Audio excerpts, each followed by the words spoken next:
Welcome back to another episode of SmoothBrainEDH, with the smoothest plays with the biggest brains. So, we recorded this video and bans happened before it went up. It happens. We polled our Patreon supporters whether we should still upload it, and they voted we should. We got to send Nadu, Lotus, Crypt, and Dockside off with one final video. So let's see what everyone's playing. First up is Seth on Najeela, the Blade Blossom. This 5-color deck powers out an early Najeela to apply pressure to opponents, then uses cards like the Revi to create infinite mana in combat to take infinite combat steps when the Najeela's activated ability. Next up is Matt on Nadu, Winged Wisdom. This Simic deck uses Nadu as an insanely powerful card advantage engine, using free target effects like Shuko in combination with token generators like Scoot Swarm to just loop through the deck, winning with Thassa's Oracle and an empty library. Third is Jason on the Master of Keys. This Esper deck's primary game plan is to make infinite mana, then to cast Master of Keys for X being greater than their library to mill the entire thing, then reanimate Thassa's Oracle with an escaped animate dead. Last is Caden on Etali, Primal Conqueror. This Gruul deck is doing everything it can to power out an early Etali to get a ton of value, typically winning with infinite mana lines like Dockside Extortionist, Teamer Sabretooth in order to cast Etali infinitely. We're about to hop right into the game, but before that, go and give us a like, subscribe, and ring the notification bell so you don't miss any of our new content. Only about 25% of our viewers are subscribed, so if you aren't, please consider doing so. Any bit of engagement helps the channel. We have links to our social media, public Discord server, deck list, and our Patreon in the description. We are partnered with Dragon Shield. Check out our affiliate link in the description if you're looking to pick up any sleeves, deck boxes, or playmats, and use code SMOOTH5 at checkout for 5% off your order.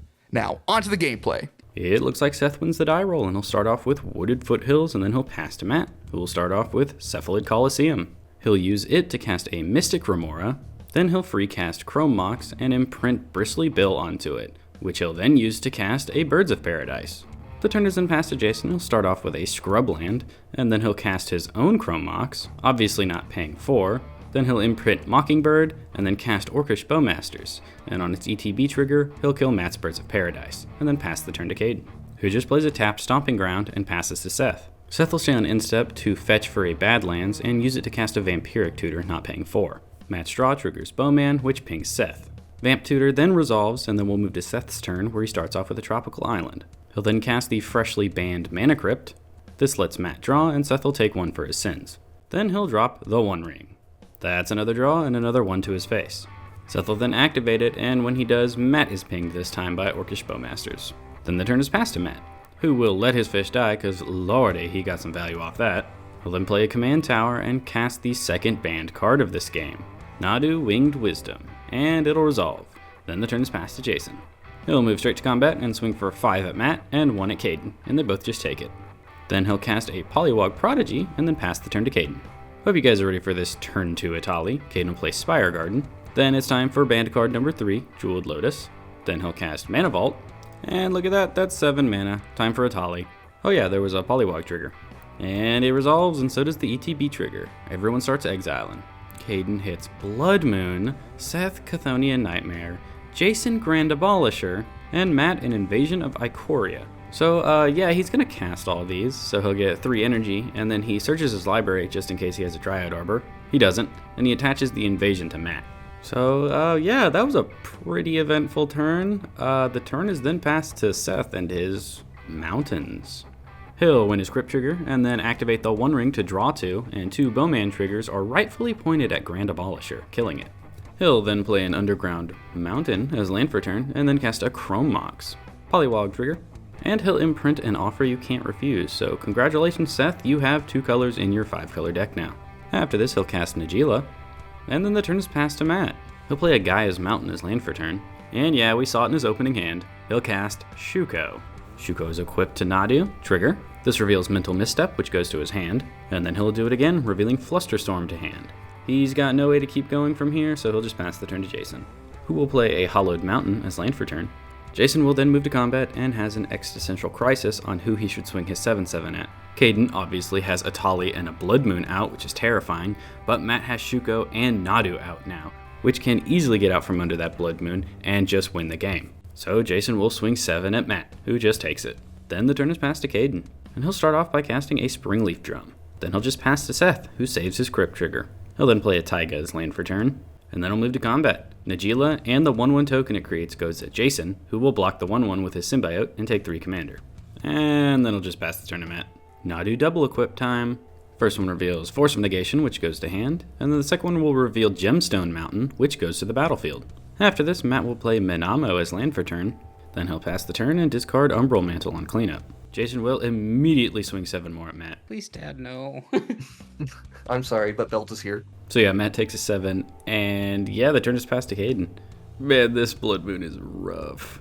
Anyways, on Caden's turn, he'll use the help of Springleaf Drum to cast a Hunting Velociraptor. And he'll pass the turn to Seth, who one rings on Instep, which has Bowman kill Najeela and deal 1 to Seth. And then we'll move to Seth's turn, where he loses his Crypt Trigger. Then he'll cast an Arcane Signet, then play City of Mountains as land for turn, and then draw 4 off the ring. 4 arrows are also loosed over at Seth's face. After this, he's able to cast Imperial Seal with his Arcane Signet, and then he'll recast Najeela. He'll then pass the turn and discard Scalding Tarn on cleanup, and we'll move to Matt's turn. You better believe the first thing that happens is double Nadu equip. First one reveals Chord of Calling to hand, and the second one reveals Spring Heart Nantuko to hand. Interesting, he can cast that. And he does. And it resolves, so he'll double Shuko it. First one reveals Findhorn Elves, and the second Arbor Elf. After this, Matt plays Polluted Delta as land for turn, which triggers landfall. 2 can't be paid, but even if it's not, he still makes a 1/1 bug. And you know what that means, double Shuko. This reveals Chain of Vapor, and Teleria, which goes to the battlefield and triggers landfall again. Ooh, is he getting somewhere? Double Shuko will reveal Phyrexian Metamorph, and then Urza's Saga, which goes to the battlefield. Blood Moon does make it die immediately, but landfall still does trigger because it hits the field, so another bug is created. And it's double Shuko revealing Talon Gates, which goes to the field, and also makes another bug, and then the second equip will reveal Eldritch Evolution. Next bug is double equipped, which reveals Trinket Mage and Sea King's Blessing. You may think he's whiffed and has to stop here, but those bugs are green, and you saw a Chord of Calling earlier, so he's going to convoke it out where X is 3. This will find him Scoot Swarm to the battlefield. And said bug is double equipped by Shuko. This reveals Sylvan Safekeeper and Manglehorn. After this, Matt will pay 3 mana and 2 life to cast Phyrexian Metamorph. There are no responses, so it resolves, and he has it become a copy of Nadu. The original one will die to Legend Rule, which means that new Nadu triggers can now be put on the stack. Let's go on this train again, starting with Phyrexian Nadu. This reveals Lotus Cobra, and I have no idea, he doesn't say. Next is a bug. This will reveal Elvish Spirit Guide, and Funny Monkey Spell. He'll do Scoot Swarm next. This reveals Unctus, and Flesh Duplicate. Man, he cannot find a land. Next is a bug, which reveals Mindbreak Trap, and finally, an Ancient Tomb. It goes to the battlefield, so he makes another bug and a copy of Scoot Swarm. The copy is then double equipped, and this hits Crop Rotation and a Flooded Strand. Oop, that's 2 more Scoot Swarms and 1 more bug. Next is another bug that's double equipped. First one reveals Noxious Revival, and before he does the second one, he's going to cast said Noxious Revival with 2 life to put Urza's Saga onto the top of his library. Caden, however, will respond with a Deflecting Swat to change the target to Mystic Remora, so it goes on top instead. And that resolves, so when that bug's second equip happens, he'll get a Mystic Remora to hand. Another tapped bug is double equipped. First reveals a Wooded Foothills, and this will make another bug, and 4 more Scoot Swarms. It's at this point that Matt does a bit of counting. He finds he has 60 cards left in his library, and 20 of them are lands. And he's got 19 Nadu triggers left on the field. It is extremely unlikely that he whiffs at this point, and so he'll ask the table if he can just shortcut to his win. And they all say, yeah, go for it. So Nadu will essentially reveal his entire deck and put it to his hand and all the lands onto the battlefield. 2 of those will be a Snow and Basic Island, which he will use to cast a Thassa's Oracle. Priority passes around the table, and it will resolve. With no cards left in his library, that makes Matt the winner of this game. Congratulations! Well, if you remember last week, you'll probably remember that our first game was pretty short, so we decided to record a second for you. Well, you guys are all in luck, we're doing it again this week. Hopefully winning through a Blood Moon can make you understand why Nadu is banned. Anyways, let's hop into that second game. I've been showing everyone's hands on the screen. Alright, looks like Seth's going first again. He just built like that. He starts off with Volcanic Island, then he'll cast a Ragavan, and then he'll pass to Matt, who starts off with Urza's Saga. He'll then cast Mana Crypt, ooh, that's a pretty piece that's not legal anymore, and then he'll cast a Lotus Petal, then a Chrome Mox, Matt slow down please, and he'll exile a Swansong, and then this will lead into the coveted turn 1 Nadu. Oh god, and that Urza's Saga represents Shuko in 2 turns. Whew. Anyways, the turn is passed to Jason, where he'll play a Polluted Delta and fetch for an Underground Sea, then cast a Dark Ritual. With that, he'll cast a Talisman of Dominance, and then with the 1 floating in the Talisman, he'll cast a Felwar Stone and pass to Caden. Caden plays Misty and immediately cracks it for an untapped Stomping Ground. Then he'll cast Mana Crypt and then Destiny Spinner and pass the turn to Seth. He will start off with Scalding Tarn. Then he'll move to combat, and the only open person is Jason, so he will take 2 from the monkey. This gets Seth the treasure, and Jason exiles Force of Will. Post-combat, Seth will fetch for an Underground Sea, which he will swiftly then change to Tropical Island, then cast Najeela, and then pass to Matt, who saves Crypt Trigger, and then Urza Saga ticks up. Then he'll play a Waterlogged Grove as land for turn. He'll then tap for 3 and pay 2 life to cast Phyrexian Metamorph.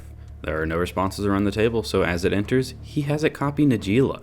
And then he'll just pass the turn to Jason, who will just drop Scrubland into the One Ring. ETB trigger gives him pro everything.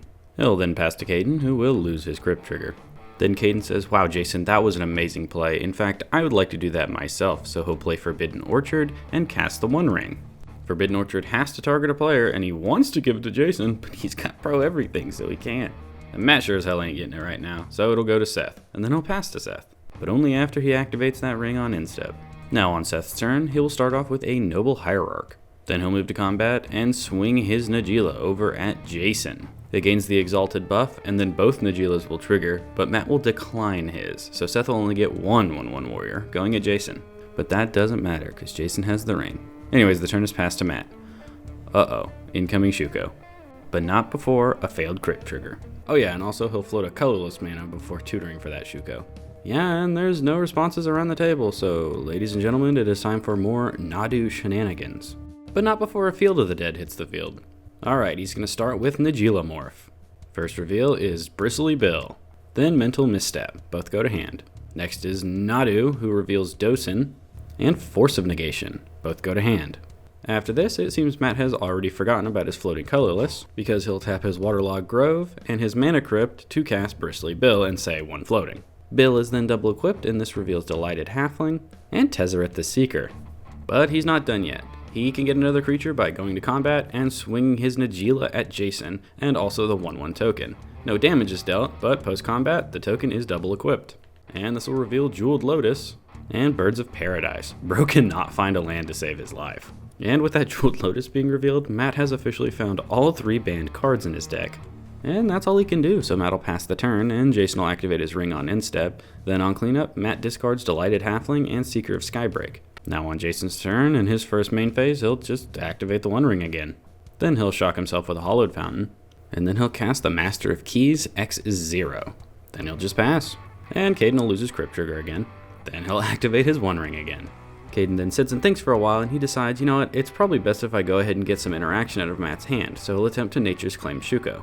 And Matt will Mental Misstep this. Caden will then cast Hunting Velociraptors and give Jason a 1/1. Then, the turn is passed to Seth. And he'll start off by casting Samut, Vizier of Naktamun. Then he'll move to combat and turn everything sideways at Jason. Najeela will trigger, and those 3 warriors go at Jason as well. Jason puts his Master of Keys under Samut, and then he'll block one of the 1/1s with his 1/1. He'll then take 7, and there's a Ragavan trigger and a couple Samut triggers, so Seth will draw 2, make a treasure, and Jason exiles Demonic Consultation. Post-combat, Seth plays a Bayou, and it'll allow him to cast a Dark Ritual. And he'll use 2 of that mana to cast Thonian Nightmare. It ETBs, and he'll get 3 energy, which he'll immediately use and sacrifice a warrior token to get Samut back to the field. Then he'll sacrifice Ragavan to cast a Diabolic Intent and tutor his library for a card to his hand. Seth will then pass the turn, and Jason stops on instep to channel Touch the Spirit Realm, targeting Shuko. Matt will respond by channeling Otawara to bounce it to his hand. And yeah, that happens. So now we'll move to Matt's turn, where he saves his Crypt Trigger. He'll then tap his Crypt and use one of those colorless mana to cast Shuko again. It seems there's no responses, so it resolves, and Matt will start equipping. He starts with his 1/1 warrior. First reveal is a Cavern of Souls, which hits the field and names Wizard.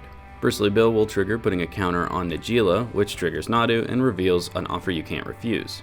Then he'll resolve the second equip on the warrior. This reveals Displacer Kitten. He'll then equip Shuko to Najeela once, and this reveals Chain of Vapor. Next, Bill is equipped, and this reveals Mana Confluence to the battlefield, which triggers Bill, and Nadu gets the counter, which triggers Nadu, which reveals Noxious Revival to hand. Then Bill gets his second equip, and this reveals Mindbreak Trap. Nadu is then equipped, and Nadu's second trigger reveals Verdant Catacombs, and Bill will put a counter on himself. Matt will then cast Displacer Kitten. This is not good, and it resolves. The cat is then double equipped, and this reveals Archdruid's Charm and Sylvan Paradise. Matt will then free cast Jeweled Lotus, and Displacer Kitten will trigger Blinking Nadu. Which means Nadu's ability has been completely reset, and he can start over from square one.